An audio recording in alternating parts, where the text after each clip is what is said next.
130.000 € consegnati stamattina dalla cantina Colli Euganei impegnata a finanziare la ricerca, più precisamente per il progetto Vo per la ricerca. I fondi sono stati destinati al Dipartimento di Microbiologia Università di Padova per la lotta al coronavirus.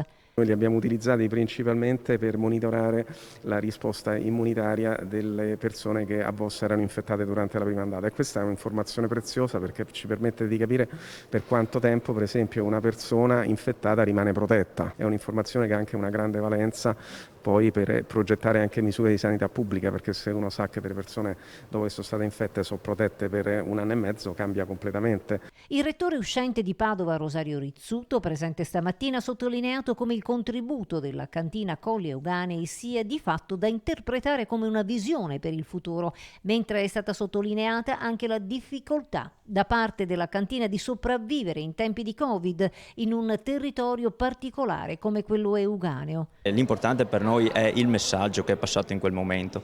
Il messaggio è stato capito, recepito e i risultati si sono visti. La bottiglia non per niente si chiama, l'etichetta che avete visto si chiama Vo.